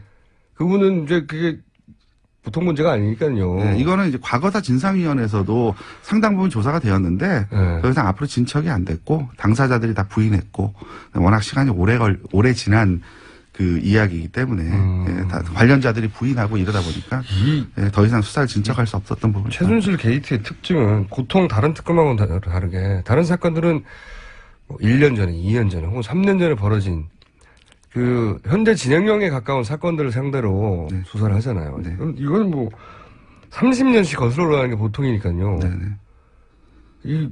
이걸 하려면 별도 상설 기구를 만들어야 될 것 같다는 생각도 들어요. 그러니까 결국 이게 특검이라는 제도는 네. 사실 이렇게 복잡하고 여러 가지 사건들에 적합하지 않습니다. 그러니까 단건 사건에 적합한 제도고요. 네. 그러니까 그러다 보니까 이제 그 제도적 특검법상 여러 가지 이렇게 충돌되는 부분이 굉장히 많았어요. 그러니까 이런 부분들은 나중에 뭐 공직자 비리 수사처라든가 하나는 상설 기구가 만들어져서 거기서 지속적으로 수사가 되어야 할 것으로 보입니다. 예를 들어서 그 재산 환수 위원회라든지 네네. 뭔가 하나 특별히 만들어줘야 되겠네요. 네, 그렇습니다. 그래서 지금 말씀하신 것 같은 경우에는 그분들 가족은 완전히 한을 품고 있겠네요, 당연히. 아니, 그분들은 말씀이 그거예요. 땅을 찾겠다는 게 이제는 그건 아니고 예. 도대체 그게 어떻게 된 일인지 예, 그렇습니다. 진실만은 밝히고 눈을 감았으면 좋겠다. 80세 넘은 분이 그래서 서류 본인이 수십 년 동안 보관해왔던 서류를 들고 오신 거네요. 네, 그러면. 그렇습니다. 그분뿐만이 아니겠죠, 그러면 당연히. 그러겠죠. 딱 한 건만 있었겠습니까? 이거 알면 알수록 대단한 일들이 벌어졌네요. 교과서죠, 교과서. 특검의 교과서를 앞으로 계속 거론될 예정이고, 거기서 특별수사관을 지냈던, 이정은 변호사 오늘 만나봤는데, 제가 얘기를 보니까 오늘 하루만 만날 일이 아니라 앞으로 몇 번 더 만나야 될 것 같아요. 근처 사시죠? 네, 바로 옆입니다. 앞으로 자주자주 모시는 걸로 오늘 1차 출연이었습니다. 지금까지 이정원 변호사였습니다. 감사합니다. 예, 감사합니다. 여성입니다. 네. 우리나라의 MIT 도시계획과 박사님 출신은 국내에 한 분밖에 없는 현재 김진애 박사님 나오셨습니다. 안녕하세요. 안녕하세요. 네. 가끔 김어준 총수님 뵈면은 좀 확실히 속물이에요. 선물이에요. 아닌 척 하면서 학벌 따지고 말이지. 아니, 학벌을 따지는 게 아니라. 거기다가 네. 조금 아까 그 세상에서 가장 섹시하다는 네. 정말 세상에서 섹시하려고 그러면 한 가지 더 방법이 있습니다. 어떻게 해요? 헤어롤 2개를 마시면 됩니다. 지난 주일에 광장에서 네. 여자들뿐만이 아니라 남자들도 헤어롤 2개를 말고 왔어요. 큰 유행이었어요. 큰 유행이라서 하셨어요? 저는 안 했죠. 네. 그래서 제가 여기서 공약을 하나 하자면 제가 다음 주일까지 무슨 수를 쓰더라도 우리 총수 머리에 헤어롤 2개를 말고 인증샷을 찍어서 제가 어딘가에 올리는 거를 하겠습니다. 제가 징그럽네요. 정말 헤어롤이 나라를 구원했을 뿐만이 아니라 정말 여성을 구원을 했습니다. 위로가 그래서 됐을 거라고 저도. 그래서 제가 오늘 칼럼도 쓰고요. 칼럼 한번 찾아봐 주십시오. 그 칼럼 안에는 앞으로 박근혜 전 대통령 그 집에다가 미용사 들이지 말고 가발 쓰고 좀 다녀라. 그 똑같은 머리 하려고 그러면 가발이 최고다. 5분이면 현장 갈 수 있다. 아니 근데 참 저도 의문은 의문이었어요. 그날 혹시 외출이 있나 싶었는데 네. 외출이 없었어요. 그렇죠. 미용사 두 양반이 갔는데 네. 그래서 오늘 무슨 공식 행사가 있거나 외출이 있거나 했는. 그래서 그날 아침에는 안 갔다 그러잖아요. 네. 네. 왜 집에 있는데 가죠? 그 미용사들이? 그래서 지금 집에 있는데 가는 게 글쎄 뭐 여러 가지 억측까지도 해볼 수 있죠. 근데 첫 손님으로는 너무 웃기지 않아요? 나 정말 정말 제가 여러 이런 소리 쓰면 안 되지만 정말 여성으로서 일하는 여성으로서 말할 것도 없고 여성으로서도 참 이해가 안 되는 부분이 많습니다. 본인이 저 여성입니다. 저도 헤어롤 달고 바깥에 나가본 적 있습니다. 한두 번씩 그런 거 꼭 있다면서요. 있어서 저는 오죽하면 헤어롤이 그 분홍색이 아주 전형적인 건데 저는 까만색을 마련해놨어요. 혹시라도 있으면 날까봐. 아니 저도 이게 일하는 여성이거든요. 나중에 듣고 보니 네. 그 장면을 보면 누구나 한 번쯤은 저런 실수를 했고. 그럼요. 아차한 적이 한두 번 아니에요. 그리고 그랬을 경우는 항상 자기들이 바쁘거나 정신 없었고. 네. 그래서 그걸 보는 순간 위로가 확 됐다고. 그러니까 저는 찡하더라고요. 정말. 그런 헤어롤 달고 기각을 시켜봤어요. 기각을 했다 생각해보세요. 헤어롤이 정말 미웠을 겁니다. 네. 자, 오늘 주제는 뭡니까? 지난 주일에 왜 4대강 수문을 요새 왜 열까? 네, 갑자기. 그거 가지고서는 얘기를 했는데, 그러고 나니까는 4대강 사업에 대해서 좀 더 해달라라는 요청을 꽤 많이 받았습니다. 더군다나 이제는 유일한 전직 예우를 받고 있는 이명박 대통령님의 이 프로젝트 아닙니까? 그렇죠. 그러니까 이제 때가 됐다. 그러니까 수문만 열 게 아니라 4대강 사업 이 재앙이 왜 이렇게 됐는지 이런 부분을 좀 얘기를 해달라. 그래서 오늘 4대강 근데 제가 이거를요 하나하나 참 자세하게 얘기하기는 어렵습니다. 근데 저는 오늘의 포인트는 지난주는 잠깐만요. 네. 지난주 방송을 못 들으신 분을 위해서 혹은 기억이 안 나시는 분들을 위해서 지난주 무슨 내용이 있었냐면 4대강 수문을 갑자기 개방했어요. 네네. 개방하라고 안 하던 것을 네. 갑자기 개방했는데 왜 이 시점에 할까? 이게 지난주의 의문이었고 첫 번째로는 이제 다음 정부가 들었을 텐데 박근혜 정부에서 아무것도 안 하던 4년 동안 모르쇠 하던 거기서 우리가 아무것도 안 한 건 아닙니다 하고 면책 받으려고 하는 면책용이다. 첫 번째. 두 번째는 이제는 이 보수 복원. 그러니까 AS 네. 그 무료로 AS 줄 시간이 하자 보수 기간이 네. 끝났기 때문에 이제는 돈이 될 수 있는 뭔가 하자가 생기면 네. 시점이 됐기 때문에 기업이 돈을 벌 수 있는 시점이 돌아왔다. 돌아왔습니다. 네, 돌아왔다. 그 두 가지 포인트로 수문을 이제 개방했다. 왜냐하면 수문을 개방해야 수위가 낮아지고 그 안에 무슨 짓이 벌어졌는지 알 수가 있고 거기 보면 하자 보수거리가 넘칠 것이다. 이런 얘기까지 했어요. 네. 이번 근데 이제 주는요? 오늘은 아주 본질적으로 돌아가서 네. 저는 이 얘기를 그냥 왜냐하면 이제 솔직히 뭐 수질이 나쁘고 재앙이고 뭐 지난 주일에는 며칠 전에였을 거예요. 환경단체에서는 4대강 재난지구로 국가 재난지구로 네. 지정해야 된다라고 할 정도로 정말 지금 재난이거든요. 왜냐하면 그 그 옆에. 환경단체가 그 찍은 영상이나 네. 그런 게 이제 공중파를 제대로 못해서 그런데 네. 그리고 이게 우리 보통 도시 사람들이 많이 안 가보는 데거든요. 그렇죠. 그 영상을 보면 썩었어 그냥. 그리고 그 옆에 가면은요 예. 냄새도 말도 못하고요. 네. 그리고 그 날벌레들이 엄청나가지고 그리고 그 여주에 쌓아놓은 그 모래들은요. 지금도 모래 폭풍이 거기서는 사막이에요. 완전히. 그런 일이 여전히 지금 일어나고 있습니다. 강이라는 게 물이 계속 흘러서 네. 읽을 수도 있을 수 있고 좀 혼탁하다 하더라도 강이라는 게 가진 이미지 계속 물이 흐르고 네. 새물이 들어오고 그런 거 아니겠습니까? 근데 지금은 하수구가 됐어요. 강이 아니라. 네. 그래서 실지령에 사는. 그래서요. 네. 썩었어. 그 부분을 지금 얘기를 다 하는 것보다는 이제 저는 이제 본질적으로 돌아가서 이제 네. 대통령님과 이명박 대통령님과 연결해서 이게 재앙 프로젝트고 재난 프로젝트라고 하는 거는 지금 이제 다들 알게 됐는데 네. 몇 가지 의문을 할 게 있습니다. 그동안 뭡니까? 감사원에서 4대강 조사평가위원회에서 또 환경단체에서 계속 얘기했지만 네. 정말 본질적으로 우리가 얘기를 해야 될 게 뭐냐면은 이거 당시에 한 60% 이상이 반대를 했거든요. 꾸준하게. 네. 근데 왜 이렇게 반대하는 게 어떻게 가능했을까? 그 다음에는 이렇게 거대한 프로젝트가 네. 어떻게 4년, 5년 만에 다 끝낼 수 있었을까? 그 왜냐하면 단기간에. 우리 보통 국가 프로젝트는 그렇지 못하거든요. 한 10여 년 이상 걸리고. 이게 왜 가능했을까? 이거 정말 이상한 겁니다. 그 다음에 지금 재앙에 대해서 환경단체나 저 같은 전문가만 반대한 게, 문제 지적을 한 게 아닙니다. 당시에 그 재앙에 대해서는 환경부 밑에 그 여러 가지 그 기관들이 있습니다. 거기서도 수질 문제에 대해서는 마이크로 시스템 문제 다 녹조, 적조 문제 다 저걸 했었거든요. 네. 그걸 알고도 어떻게 했을까? 이거를 밝혀야 됩니다. 이걸 밝힌다는 게 무슨 뜻이냐면 지금은 이제 앞으로 4대강도 다시 한번 글쎄 특검을 해야 될지 국회에서 다시 한번 청문회로 해야 될지는 모르겠으나 이게 문제인 게 말이죠. 이게 박근혜 정부의 이 국정농단은 사실 그동안 다 물밑에서 있었지만 그렇지만 굉장히 짧은 기간 안에 드러내가지고 네. 금방금방 사람들이 분노로 해가지고 이렇게 됐잖아요. 네. 파면까지 했는데 사실 4대강이라고 하는 거는 4대강 사업이라고 하는 건 사람들이 문제를 알고 있음에도 불구하고 다들 그냥 끌려가 버렸거든요. 네.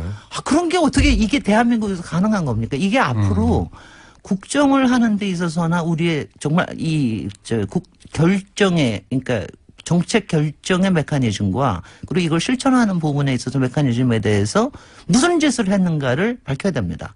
그렇지 않으면 왜냐하면 이번에 지금 국정농단에 대해서는 솔직히는 몇 개 비선의 문제잖아요. 네. 비선이 그 짓들을 했고 그 바깥에 있는 비선 했잖아요.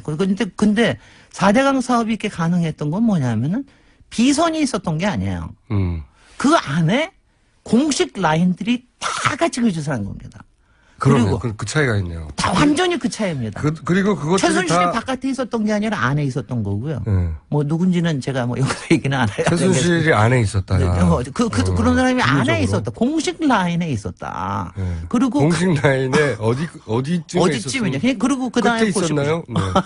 국회에도 있었고 국정원에도 당연히 있었고요. 그다음에 대학사에도 있었어요. 감정원에도 있었고 그다음에는 굉장히 중요한 공정거래위원회, 네. 공정거래위원회에서도 있었고 대학사회에서도 있었고 언론에도 있었고 뭐 언론은 국정 안이 아니라 할지라도 그다음에 모든 기관들이 그 안에 다 있었던 겁니다. 4대강이라는 게 네. 이명박 전 대통령이 단독으로 만들어낸 재앙이 아니라 사실은 다 같이 어깨 걸고 시스템적으로 그걸 대통령 프로젝트라는 이름으로 다 같이 한 거죠. 그렇게 되기가 무지 어렵거든요, 솔직히는. 근데 그거에서 이제 보통 사람들은 이게 다 대통령이 뭐 하자고 그래서 한 거고 다 그러는데 제가 왜 사람들이 여태까지도 지금 잘 지적을 안 하는 게 있어요. 저는 몇 가지를 포인트를 둡니다. 이게 그렇게 빨리 가능할 수 있었던 이유를. 네. 그게 대운하를 4대강 사업으로 만들었다가 거기다가 이름을 4대강 살리기라고 지었고 운운하고 여러 가지 이유가 있습니다만은 한 가지 제일 저거 한 게 뭐냐면은 법에서 말이죠. 네. 우리 가장 국가 사업에서 이렇게 시간이 많이 걸리는 이유가 타당성 검사입니다. 맞아요. 예비 타당성 조사예요. 이게 국가 예산을 투입해도 되는 일인가 아닌가. 500억 이상이면 모든 게 예비 타당성 조사를 받게 되어 있습니다. 네, 당연하죠. 그거 자체가 보통 2년 걸려요. 네. 보통 그게 정상입니다. 근데 그걸 바꿨습니다. 그거를 시행령에서 바꿨어요. 대통령 시행령은 아시다시피 국회에서 하는 게 아니라 네. 국무회의에서 정합니다. 거기서 대통령이 정할 수 뭐냐면은 있죠. 네. 국가의 위난 상황에 그러니까 재난에 대한 대비나 이런 거에서는 예비 타당성 조사를 예타를 제외할 수 있다라는 아주 끝에 요만한 조항 하나를 만듭니다. 국가 재난 시에는 재난시가 아니라 재앙을 대비하기 위한 거에 대해서도.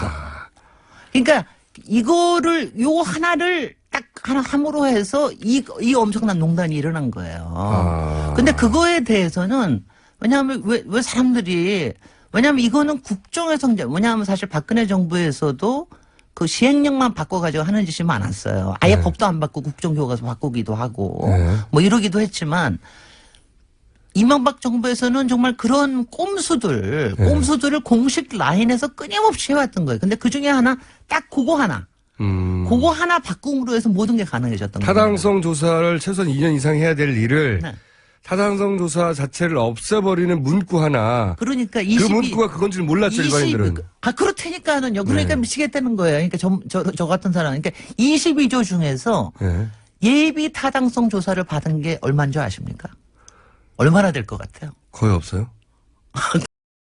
거의 없던 게 얼마나 정도 될 것 같아요?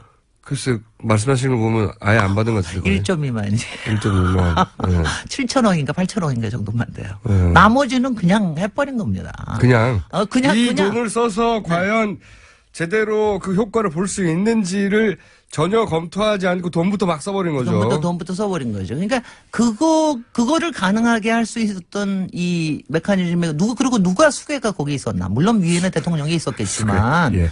국무총리, 수괴죠. 당시에 국무총리부터 그거를 어떻게 그런 게 가능할 수 있겠어요. 이거에 대해서 굉장히 책임을 져야 됩니다. 별도의 왜냐하면 그게요. 백서가 나와야 되겠네요. 왜냐하면요, 그동안 감사원이든 조사평가위원회에서든 이 공적인 메커니즘에 대해서는 하나도 건드리지 못했어요. 그러니까 대통령이 네. 공적인 시스템을 이용해서 네. 해먹었을 때 네. 앞으로 그런 일이 없도록 하기 위해서는 네. 과거에 해먹은 사례를 철저히 분석해서 네. 요렇게 해먹었다. 그런데 거기에는 아주 작은 법률 문구부터 시작해서 그 관계된 모든 이들이 어떤 식으로 거기에 부여하거나 기여해서 결국 이게 가능했는가. 백서가 나와야 된다 이거네요. 그렇죠. 그리고 이제 그 다음에 정말 가능했던 게 수자원 공사의 그중 22조 중에서 8조를 갖다가 떠는 거잖아요. 떠넘겼잖아요. 네. 근데 그거는 수공예. 이거는 그래도 그 당시에 좀 문제가 많이 됐습니다. 네, 논란이 많이 수공에서는 됐죠. 네. 자기네들은 알았던 거예요. 이거를 뒤집어 엎었으면 자기네들은 부채만 늘어나고 그렇죠. 앞으로 지금도 뭐 한 아직도 3천억씩 허덕허덕 하고 있죠. 3천억씩 이자 물고 있잖아요. 네. 우리가 물론 그것도 국가 지금 세금으로 보조를 해주고 있지만 그러니까 자기네들 문제가 될 줄 아니까 이거는 안 하려고 발버둥을 쳤습니다. 당연하겠죠. 안 해도 그럴 때 무슨 짓을 했느냐. 네. 이사 바꿉니다. 이사 바꾸는 거. 이사 네. 바꾸고 거기에서 보고 올라오는 거 다 바꿉니다. 왜냐면 그거에 대해서 왜냐하면 그런 거는 경영 평가도 하고 그러거든요. 네. 이런 거 문제 있고 그러면 그런 거를 다 바꿔가지고 반대가 있는 걸 없게 만듭니다. 그러니까 지금 가는 미르재단, K재단 그건 뭐 이런 거 흔히 할 때 쓰는 이런 거 수단. 네. 흔히 쓰는 수단을 아주 공적으로 그렇게 만든 거예요. 그러니까 이거를 어떻게 저기를 할 수 있느냐. 그러면 대학 사회가 여기에 네. 사실 꽤 공개적으로 꽤 공개적이 아니죠. 아주 대놓고 공개적으로 대학 사회에 뭐 전문가라 하는 분들이 나와서 4대강에 대해서 적극적으로 찬성하는 견해를 그게 이게 이거는 뭐냐면요. 제가 무슨- 이럴 때 제가 MIT 박사 티를 좀 내볼게요. 네. 그러니까 이게 과학에서 말이죠. 네. 과학에서 일반 과학에서 다 이런 얘기들이 있습니다. 그러니까 문제가 보일 때에는 문제가 전혀 없는 거는 세상에 없잖아요. 네. 문제가 아직 그리고 확정이 안 됐을 때는 일단 시험적으로 먼저 해본다. 예. 이게 상식 아닙니까? 네네. 그게 뭐냐 하면 시범 프로젝트를 해보는 거죠. 그 어떻게 될지 당시에도 모르니까. 예. 그래서 당시에도 4대강 그래서 이게 놀라운 게 그렇게 16개 나중에 그것도 처음에 3개에서 8개 16개 늘어났지만 이렇게 크게 하지 말고 다들 그 얘기 했어요. 민주당에서도 그 얘기 했습니다. 작게 하나 그러면 해보자. 작게만 한번 해보자. 그러니까. 그래가지고 그거 하고. 근데 이게 상식이자 MIT에서 쓰는 상식입니다. 어디서나, 세계 어디에서나 쓰는 상식이에요. 당연히죠. 예. 근데 이거를 전문가들이 아무도 그 얘기를 안 하는 거예요. 왜 안 했을까요? 왜 안 했을까요? 그 친구들은 다 위원회 어딘가 들어가 있습니다. 기본적으로 전문가라서 용역 들어가 있습니다. 네. 아. 거기다가 이권과 연결돼 있었다 자신의. 그리고 뭐 기업에서도 그냥 그때 지금 이제 정확하게 문제를 삼은 거는 대기업의 담합에 대해서는 그 다음에 공정거래위원회를 통해서 지금 벌금도 물고 그랬던 거 아시죠? 예, 예. 벌금 안 내고는 있지만. 예. 근데 얼마나 대기업은 웃깁니까? 그러니까 박근혜가 자기가 잘하는 거 했듯이 이명박은 자기가 잘하는 게 건설 대기업들 조진 거 아니에요? 말하자면은 다 목에다가 점점 말이 험해지고 있습니다. 아니요, 정말 흥분하시기 시작했어요. 예. 이거 뭐 전문 분야다 보니까. 아니요, 전문 분야가 아니고요. 정말 박근혜는 수치라면 이거는 분노거든요. 정말. 뭐 사람들마다 조금 느끼는 게 다르겠지만 그래서 저걸 한 거 보면은요. 제가 무슨 얘기하다가 이렇게 분노를 또 했느냐. 네. 거기서 국토부가 한 짓을 보면 국토부가? 왜냐하면 국토부가 그 국토부에 정종환 장관이 없었으면 이거는 절대로 못했습니다. 솔직히. 그건 왜 어떤 기여를 했기에 그렇습니까? 왜냐하면 정종환 장관이 그 모든 거를 만들어내는 거에 했을 뿐만이 아니라, 정말 국회에 나와서 방패 역할은 다 했고요. 제가 뭐 주로 쏘는 역할을 했지만, 방종환 장관님 제가 개인적인 감정이 있어서 그런 건 아닙니다. 근데 이게 뭐냐면요. 솔직히 산하기관이나 거기에 속해 있는 사실 학계나 이런 부분을 다 이걸 조절할 수 있는 게 국토부 아니겠어요? 더구나 기업들은요. 국토부의 여러 가지 문제들에 대해서 사실은 이거 항상 을 정도가 아니라 어떤 때는 병정까지도 가는 사람들입니다. 자기네 생존을 위해서. 그런데 그때의 담합이나 이런 거의 문제를 국토부가 몰랐느냐? 알았겠죠, 당연히. 알았을 뿐만이 아니라요. 거기서 지금 이게 턴키 입찰로 해가지고 이제 이거를 뽑고 그러는데 그때 무슨 짓까지 했는지 아세요? 그거를 뽑는 과정에 국토부의 과장을 내보냅니다. 심사위원으로.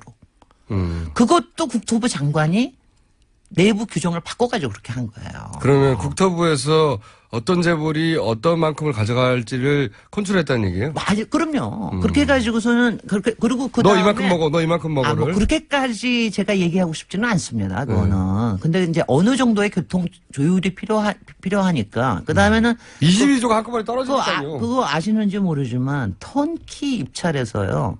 통상적으로 이게 이른바 이게 결정이 되는 게 몇 %에서 결정되는지 아세요? 모릅니다. 보통은 70%에서 한 75% 사이입니다. 가끔 65%도 있지만. 낙찰가가. 네. 그런데 우리 4대강 사업은 얼마였게요? 90%. 94%였습니다. 그러니까. 아무리 비싸게 불러도 상관이 없는 거죠. 어차피 그러니까는 할 이거는. 거니까. 그럼요. 그러니까 자기네들끼리 다, 그리고 그 사이에다가 끊임없이 여러 가지, 저는 왜냐면 뺑땅을 치거나 이런 얘기는 안 하겠어요. 네. 그런 거는 저는, 그거는 그거는 총수님께서 하셔야 될 일이고, 네. 저는 그런 얘기 안 하고 그 안에다 끊임없이 비용을 숨깁니다. 홍보 비용. 자. 이런 것들을 차대강을 하는 거에 대해서. 차대강을 20분 만에 다 네. 분석할 수는 없고, 오늘 이 문제 제기의 핵심은 시간이 다 됐기 때문에 정리할게요. 이건 것 같습니다.